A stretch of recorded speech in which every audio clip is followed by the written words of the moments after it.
Wendy Mannon, and I'm CEO of On Day 6. Welcome to our relationship mini sessions.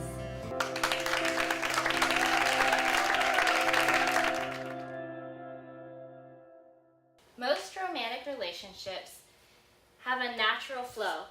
I used to be afraid of the initial stages of a dating relationship because I had fear connected to it, of the uncertainty before an actual commitment from a guy.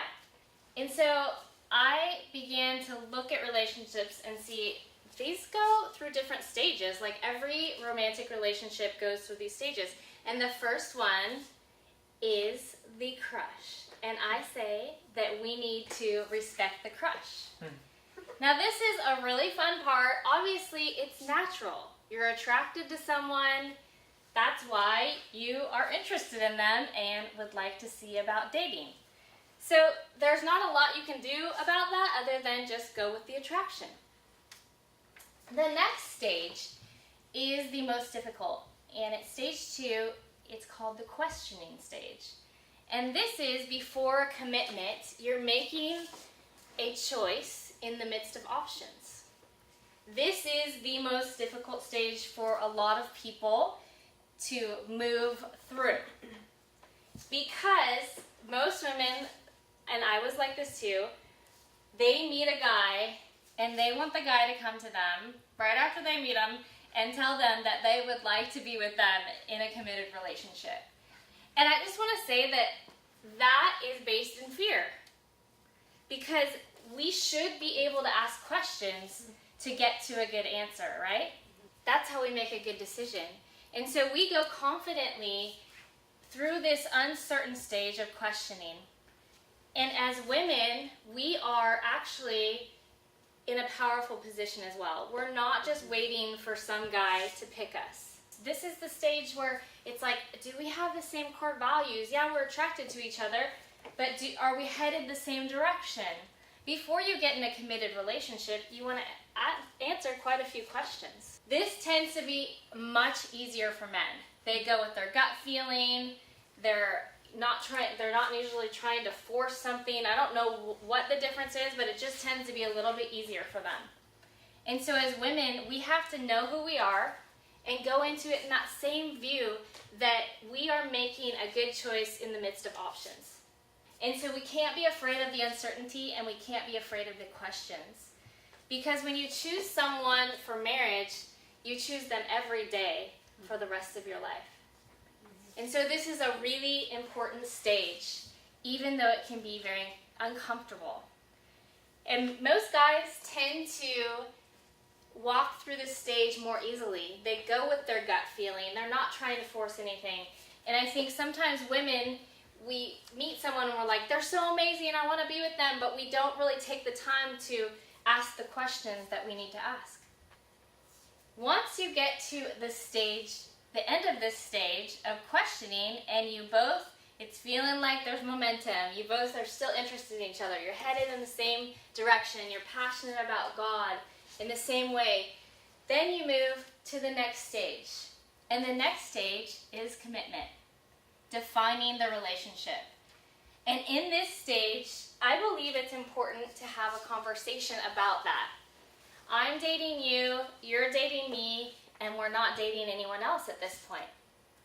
It's important to make that defining moment in the relationship so that you can move forward in that stage. Now in this stage of commitment, you're beginning to open up. I used to always say to my husband when we were dating, I'm like a flower and I'm blossoming. And it doesn't happen overnight. Relationships are built on trust, and trust is built over time. One important piece through all of this is that both parties at any point in time could choose to exit the relationship. And that has to be okay. Yeah. Both parties will be okay. And that has to be an open-handed thing throughout the entire process, because it's a choice, and that's what makes it so beautiful, and that's what makes it so valuable.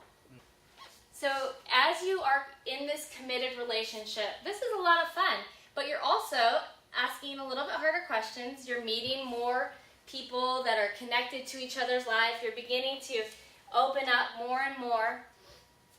And then you begin to move into the next stage, which is the trusting stage.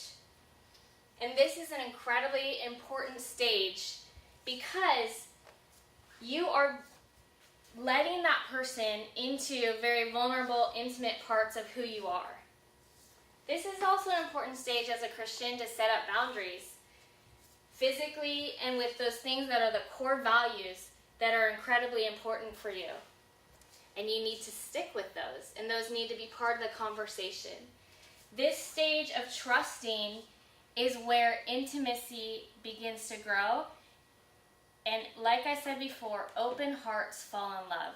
In the trusting stage of a romantic relationship, this is the place before engagement where I believe you actually should be getting outside input and premarital counseling. Yeah. One incredible tool that Shane and I used was by Danny and Sherry Sill, and it's defining the relationship. And it's where you ask a lot of really hard questions and you learn to communicate to an incredible degree, or you don't make it through. Yeah. They have done studies, psychologists have done studies, and the one factor that determines a lasting marriage that can help get you through, there's one factor, and that is your ability to communicate. That is a skill that you have to develop. I don't believe that it's just a gift. I believe it's a skill and that anyone can develop communication skills. Get input before you move to engagement. From those you trust, from those that love you, from the leaders in your life, get input. Please do not enter engagement without that. So, in the next stage, you have engagement. If he likes it, he needs to put a ring on it, right? And by this point, I want to say that you should not have questions about wanting to marry that person. There shouldn't be questions. Those should be taken care of before engagement. Engagement is an incredibly fun time, but it's also, there's a lot of pressure on you, planning a wedding and families and all the different things that come with that. So at that point in time, you just want to enjoy the engagement and be able to make the plans and not be thinking, well, should I marry this person? Right. We want to make sure by that time that we're just ready to go. We're ready to make a lifelong commitment. And so those are the stages. We start with a crush. We respect the crush. We go into the questioning stage. We move from questioning to a committed relationship. You're my boyfriend. And he says you're my girlfriend. And then you move deeper into the trusting stage where communication is incredibly vital. And finally, engagement just before marriage. Understanding the flow of romantic relationship is really important. So many relationships crumble because we don't have the foundation set before we try to commit and move forward. And so let's take these stages, learn them, understand them, and be able to walk into the healthiest relationships on the planet.